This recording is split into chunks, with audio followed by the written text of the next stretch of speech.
Kill Count, where we tally up the victims in all our favorite horror movies. I'm James A. Janice, and today we're looking at Child's Play 3, released in 1991.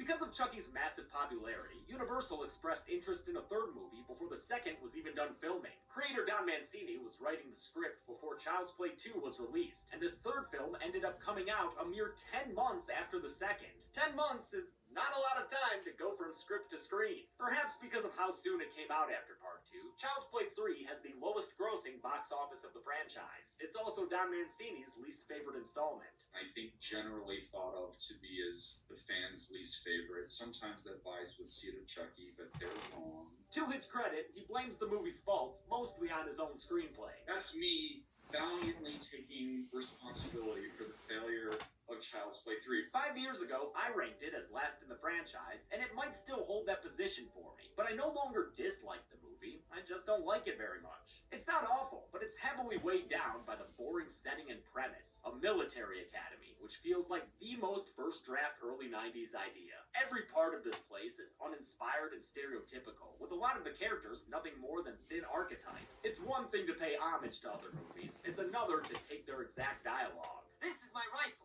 This is my gun. This is for shooting. And this is for fun. While the first two films take place in the years they were released, 1988 and 1990, Child's Did Play they 3 still get? jumped ahead to a Did fictional they just make 1998 a to private reach joke? Blackley and Jingo jeans in order to age up Andy Barclay. You're a new boy, huh? Andy's new actor, Justin Whalen, is good, as is most of the rest of the cast. The first and final acts, taking place outside the military academy, are pretty solid. And of course, the movie's biggest strength is the same as it ever was, Chucky the Killer Doll. Child's Play 3 continues the character's baby crawl towards comedy, with one-liners a much higher percentage of his dialogue. Presto. You're dead. I'm new and improved. Don't fuck with the Chuck. It works, though, because of Brad Dourif's devoted voice acting, and because Chucky's still a nasty villain. Just ask the kids who thought they were playing paintball. Overall, this is a lesser entry in a remarkably strong franchise. There are definitely worse things to be. Now let's 10 up and hidey-ho ourselves to the kills. Ha ha ha. The movie begins with an 8-year late cleanup of Chucky's mess from Child's Play 2. Talk about procrastination. Chucky's jelly-filled voodoo donut corpse is snatched up by the Claw. His blood dribbles into a vat of molten plastic, being prepared to make new good guys. That kind of careless contamination is exactly how you get new killer dolls. Come on, guys, it's like you're on the voodoo curse's side. Before you can say biohazard, the goo bubbles and swirls into delicious strawberry milk. This was the last shot in Mancini's original script for the first movie. Now it's been recycled to lead into a title card. It's been nearly a decade since the killer doll controversies, so Play Pals Inc. is preparing to put good guy dolls back on the market. The decision comes from Mr. Sullivan, the same CEO from the last film, who had interesting ideas about toy storage. Stick it up your ass. I like the continuity of seeing the same guy in charge, and the underlining that this dude's a complete asshole. Andy Barclay is ancient history. No one remembers him.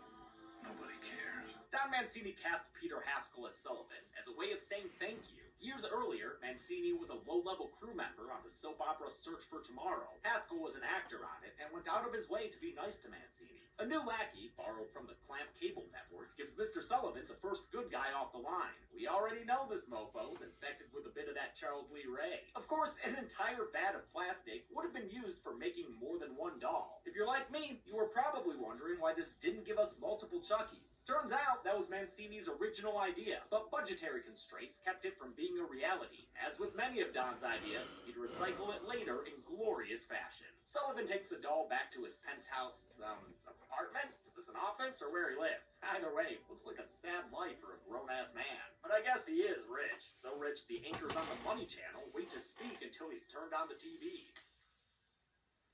Well, despite a downdraft in the bond market, All of his age-inappropriate generic toys come to life to haunt and or taunt him. Clearly it's Chucky causing all of this, running the full Toys R Us offensive on this guy. Not even tiny Frank Drebin can save him. The toying around is capped off with two good guys talking to each other like a couple of dueling talking Carls. Hi, my name is Larry. Hi, my name is Polly. I like to be hugged. I like to be hugged. Which one's the real boy, though? Probably the one with a mean slice and a potty mouth. don't fuck with the Chuck. Just like that, we're back in action, with Chucky quipping and killing like he does best. Our Brad Dorf on golf lessons quickly switches to darts as the Chuckster becomes a Chucker. Bullseye. The CEO is permanently KO'd by a yo-yo, the good guy walking a dog around his neck. Chucky hops on AIM and looks up Andy's sub-profile and learns that he's headed to the Kent Military School for juvenile delinquents who can't spell good. Andy's now 16 and has been bouncing around the foster system, just like Kyle tried to prepare him for. None of his foster families have worked out, so now he's at Kent Academy. It's run by Colonel Cochran, who tells Andy it's time to throw Woody away. So here's my advice. Grow up. You're not a kid anymore. Hell, you don't even look like the same person you were a movie ago. Because Child's Play 3 jumps 8 years into the future, the 10-year-old Alex Vincent was replaced with the 17-year-old Justin Whalen, who would later be in Serial Mom. Stay tuned. Inspired by Damien Omen 2, Mancini thought an older Andy would help freshen things up. Alex Vincent will always be the OG Andy Barkley, but Whalen does a great job acting from beneath that head of 90s hair. Resident barber Sergeant Botnick's an absolute freak about hair, though, so those locks aren't long for this world. We're seeing some skin now, aren't we? Christo, you're a bomb. Sweeney Odd here just likes to keep it clean and cut, doesn't want anything dirty or hairy. During his cut, Andy sees a Good Guy Dolls commercial, giving him some PTSD to go along with his Schwarzenegger flat top. I just come from the Good Guy Clubhouse, and I'll be your friend to the end. That child soldier who shit himself over a doll commercial is Tyler, one of the cadets Andy meets at this drab military school. Andy's roommate is Whitehurst, who's so nerdy he comes pre-shoved in his locker. Welcome to hell, Barkley. The place's bully is Lieutenant Colonel Shelton, who immediately marks Andy as fresh meat. That's Lieutenant Colonel Shelton to you, asshole. And finally, there's Kristen De Silva. She's not part of Shelton's entourage, and don't put up with his shit. I said you asshole, sir. De Silva immediately piques Andy's interest, because she's almost as good at push-ups as she is bad at standing up after them. Since Tyler's too little for a Shelton shellacking, he's given random tasks, like bringing Andy a package from the post office. After Ace Venturaing it down the hallway and ripping its wrapping paper open, he spots the Good Guy logo within and claims the doll for himself. Before playtime can begin, Chucky decreases his value by taking himself out of the box. Who the fuck are you? I thought you guys only said 3 sentences. I'm new and improved. I've come around to liking this movie a little more than I used to, but it still feels like Tyler's too old to be acting the way he does. It's one of Mancini's issues too. I think that Jeremy Silvers, who was a great actor, I think he was just patently too old for the role. Then again, I always assumed that Tyler was 10 years old, but doing the math, Jeremy Silvers had yet to turn 8 when production began, and a deleted scene has him telling Andy that he's 8 and a half. This is roughly Andy's age in Child's Play 2. So maybe it's some kind of internal bias that has me thinking he's too old to be playing with dolls. Or maybe it's because he's already got an Atari freaking Lynx. Whatever age he is, Chucky's happy to possess his body. The bad good guy realizes that with a new doll body, the voodoo rules might have a little Charles leeway. He reveals his true identity to Tyler, making him technically eligible for the body swap. Does that make sense logically? I don't know. Close enough, I guess. That means close enough counts in horseshoes, hand grenades, and one more age game. Hide the soul. But not Hungry Hungry Hippos. Chucky wastes no time earning his incantation commendation, but as soon as the forecast calls for Gozer, Cochran interrupts the ceremony. What are you doing, Tyler? Sir, committing mail fraud and playing with dolls, sir! We don't play with dolls, do we now, Tyler? Dolls are for girls. Gilmore Girls? Mancini set this movie in a military school to avoid doing a conventional high school setting. He also wanted to comment on old school notions about gender and have Chucky go up against a bunch of authority figures. Exteriors of Kemp Academy were filmed at Kemper Military School in Boonville, Missouri, while many interior shots were done on stages at Universal. Andy's already trying to Barkley his way up De Silva's tree. His shooting skills leave a lot to be desired, but De Silva might be turned on by incompetence, because she recreates the pottery scene from Ghost with him. Hold your breath.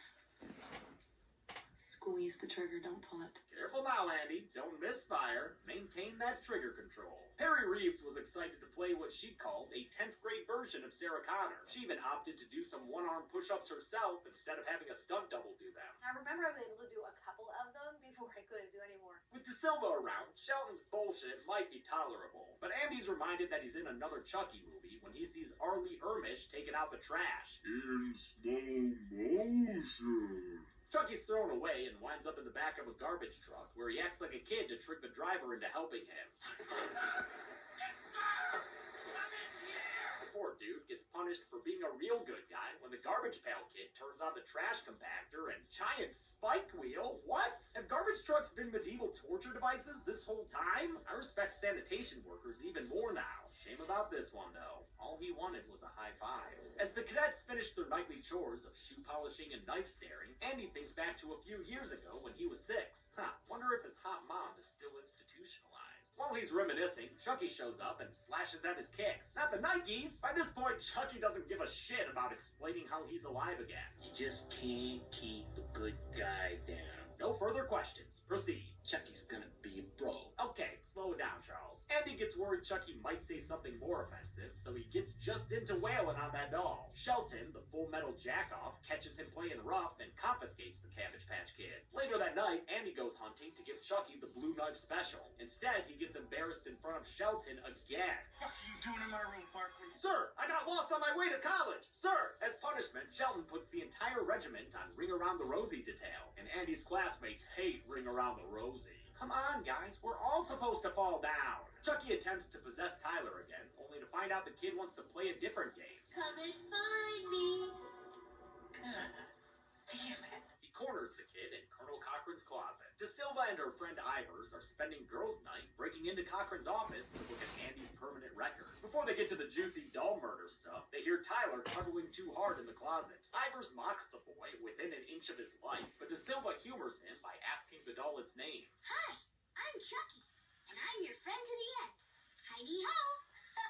She gets so tickled by the classic line that she puts lipstick on Chucky poorly. Tyler doesn't understand either. Dad, you look stupid. He's obviously a winter, not a spring. They hear Cochran coming, so they ditch the makeup tutorial and flee. The only thing the Colonel finds is a sexy, sexy doll. Would you hug me? I'd hug me. Chucky tries for an emotional appeal. I like to be hot. But Cochran's not one to get all touchy-feely, so he throws him away like so much deadwood. He's on his way back to Wisteria Lane when Chucky jumps out for a lipstick knife sticking. Cochran is so chagrined, he has a fatal heart attack, robbing Chucky of a fun kill. Oh, you gotta be fucking kidding me. He falls into a display of toy soldiers, hoisted by his own miniature petards. This heart attack death was meant to be more comical, because Cochran was supposed to be a much more aggressive asshole character. Mancini wrote him to be like Arlie Ermey in Full Metal Jacket. That archetype of that screaming drill sergeant archetype, that's what that character was supposed to be. He thinks the role was miscast when it went to Dakin Matthews, a friend of Child's Play 3's director, Jack Bender. Jack Bender was hired by producer David Kirshner based on his TV special movie, Dreamer of Oz. Bender didn't have a lot of credits back then, but he'd go on to be an amazingly accomplished TV director. Dude directed 4 Sopranos episodes, tons of Lost episodes, including the series finale, and some episodes of Game of Thrones, including the Hodor one.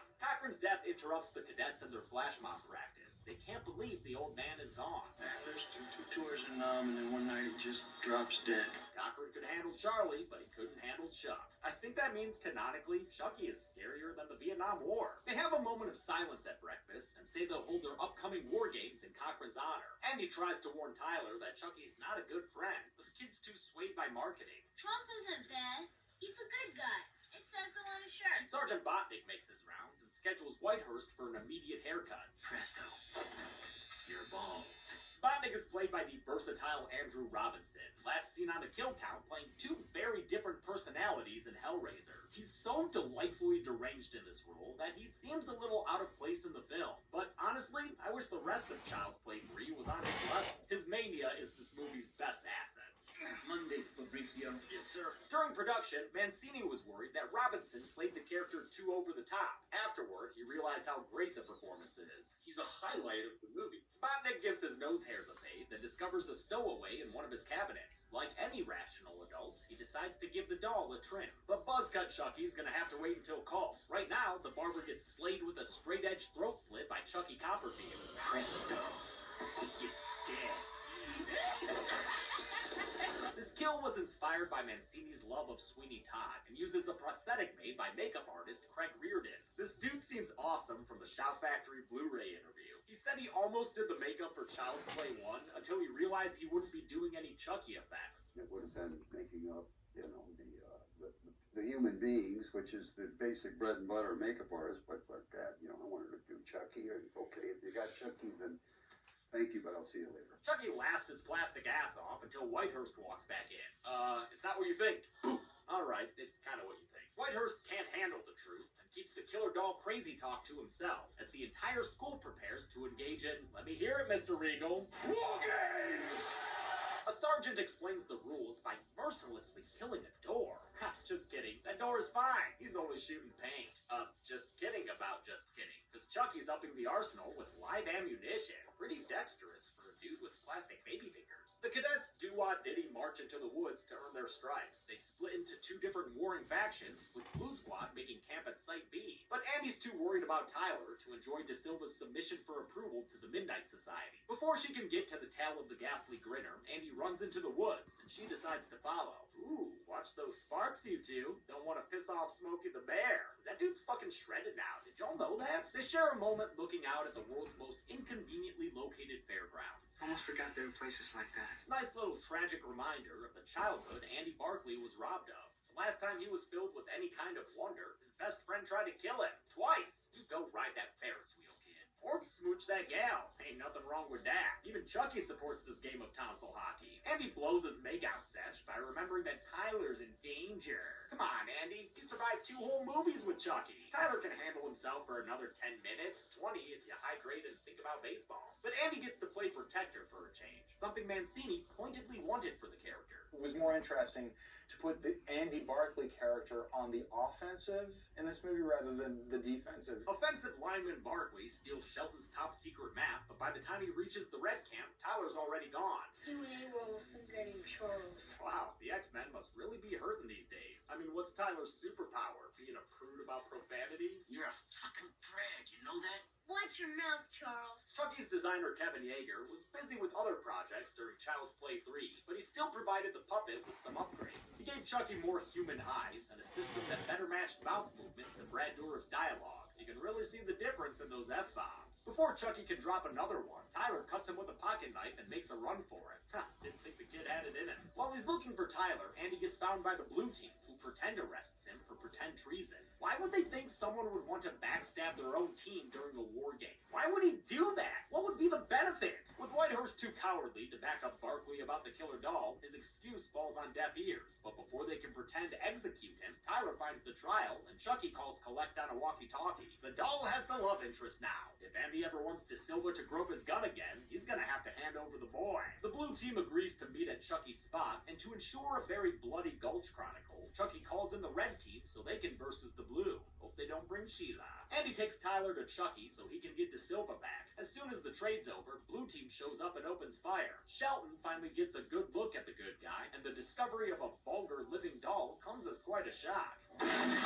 But not as much as the first bullet in the Battle of Hasbro Hill. Yep, that's not blank Shelton, and it's not sangria coming out of you. As much as Shelton sucked, his death is horrific. Gunned down by a fellow cadet because of Chucky's bullet swap. He's causing PTSD for life! Mancini originally wrote this sequence with a lot more casualties, but in the end, Shelton's the only one who gets shot, either because of budget reasons or because it'd be messed up to shoot a bunch of kids. Chucky's enjoying the 21 gun salute so much, he doesn't notice when Andy, Tyler, and De Silva sneak away. Dude, you're trying to get a new body, remember? Focus! Figuring he can leave a couple of older bodies in his wake, he tosses a grenade before he goes. It doesn't secure him a kill streak, though, because Whitehurst finally finds his inner courage. He pulls a Captain America and sacrifices his body to the nade. Good going, soldier. You'll get your pecs in heaven. During the chaos, Tyler somehow gets like a 5-mile head start on Andy and De Silva. He arrives at that carnival in the middle of nowhere, which was filmed in Valencia near Six Flags Magic Mountain. Production literally rented a carnival, with actual carnies operating the rides. Mancini thought this third-act setting would be a fun contrast with the regimented military academy. A security guard finds Tyler and calms him down with chewing gum from his balloon, cigarette, and gun drawer. When Big Red ain't big enough, he turns to the Lost and Found's doll supply. Andy and De Silva Silva get to the fair just in time for a cameo by producer David Kirshner and his real-life family. They hightail it for the combination security tent / shadow puppet theater to find the fairgrounds guard dead, shot in the head with his own gun. Looking for a place to get his dumbala on, Chucky steers Tyler into the Devil's Lair, the world's most elaborate carnival haunted house. It's a set piece that is both awesome and ridiculously unbelievable. How's it at this tiny carnival but has an inside bigger than the Haunted Mansion? This impressive ride was conceived of and constructed by production designer Richard Sawyer, who was also responsible for recreating the opening scene's cobweb-covered good guy factory in a space much smaller than they had in Child's Play 2. The Devil's Lair, meanwhile, is built on Stage 28 at Universal Studios. This legendary 14,000 square foot space housed original sets from Phantom of the Opera. It was an iconic piece of film history that was a highlight for tour groups, but it was demolished a few years ago so the theme park could expand to include Nintendo World. Damn you, Yoshi! Chucky decides to finish hiding his soul in the gas leak section of the ride, not knowing this coffin would be spring-loaded. Nobody expects the skeletal imposition. Tyler plays chicken with whatever the hell these cars are supposed to be, and hides with another robo-ghoul until Andy and De Silva catch up. Throwing discretion out the window, Chucky decides to start busting caps like this were Carnival. Dirty De Silva is feeling lucky, but Chucky proves to be the better marksman despite her training and the fact that he is a doll. Still, he doesn't kill her, which I'm happy about. I hope De Silva shows up in the Chucky TV series. With the only competent shooter down for the count, it's up to Andy to shoot first and ask questions in the sequel. I don't think she did.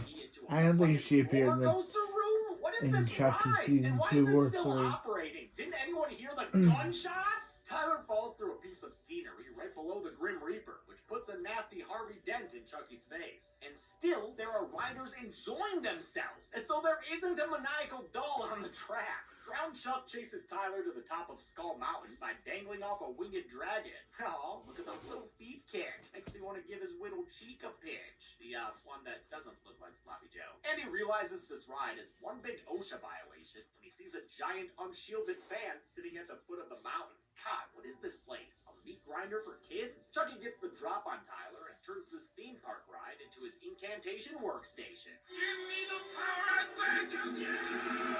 If the incantation had a shorter duration, Charles Lee Ray would be ruling the world by now on this mountain of skulls and the castle of pain, sitting on a throne of blood. And he doesn't have enough guts to scale this aggro crag, so he remembers his sexy gun training. Hold your breath. He shoots off Chucky's arm just like his mom did long ago, and puts another right through the battery pack. Ooh, that's gotta hurt. Or maybe it doesn't. I don't know how doll-human hybrids work. Andy reaches Tyler, but then Chucky lunges onto them, knocking Tyler towards the deadly industrial van. Current victim slips his pocket knife to former victim, which Andy uses to hack off Chucky's other hand. How many times does Andy have to teach you this lesson, doll man? The Chuckster goes flying out of the cuckoo's nest towards the van. Burp, Charlie, burp! He instead keeps his gas in and, oh my god, straight up fucking explodes! So many guts for such a tiny doll. This finale may not match the creepiness of its charbroiled or Gumby forms, but goddamn if it doesn't take the metal in bits and pieces. In the aftermath, Tyler disappears completely, so Andy and De Silva can flirt one last time. Are you gonna be okay?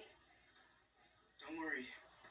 I've been here before. Cool and sad line to go out on as Andy is put in the back of a police car. Alright, fun's over, folks. You don't have to go home, but you can't ride the Devil's Lair anymore, because there's doll blood all over it. Ugh, Scruffy doesn't need this. Now I hope you're ready for the numbers, because presto, we're counting. Oh, you gotta be fucking kidding me. Yeah, that's right, bitch. This is my show. 8 people died in Child's Play 3, all of them men. Not surprising, given the military school setting. Chucky racked up another 7 kills for himself. An asphyxiation, an explosion with a nade, a throat slit, which will file under bladed kills, 2 miscellaneous, the garbage truck and the heart attack, and finally, his first 2 gun kills. With its 8 deaths, Child's Play 3 ties Part 2 in kill quantity. And with a runtime of 89 minutes, that left us with a kill on average every 11.2 minutes. I'll give the Golden Chainsaw for coolest kill, once again, to Chucky. When watching horror movies, all of us have thought, why don't they chop the killer into pieces? This movie said, we can do that for you. Dull Machete for lamest kill will go to the security guard, killed off screen by his own gun that he probably didn't need at a carnival. And champion Chuckle for funniest part will go to Chucky's coming out party at camp. It's hilarious that Chucky doesn't think twice about swearing at a little kid. Who the fuck are you? I thought you guys only said 3 sentences. I'm new and improved. And that's it. Child's Play 3 came out in 1991. Its poor performance put the franchise on ice for 7 years, but it returned in the post-Scream era with Bride of Chucky, which I'll look at next Sunday. Until then, I'm James A. Janice. Or I'll. This has been the Kill Count. On the next Kill Count. Oh, hello, little meaty. Okay, I'm stopping there. I'll review Bride of Chucky tomorrow because tomorrow is Halloween. I usually don't do these parts, but I have to explain. Tomorrow's Halloween, and so I want to focus on the next movie tomorrow. So tomorrow I'll be doing Bride of Chucky and Siege of Chucky. So yeah, tomorrow is Halloween. Tomorrow's the start of October, so we'll be starting the Jennifer Tilly era of the movie, and I love Jennifer Tilly. I love Jennifer Tilly. I just do. Tiffany,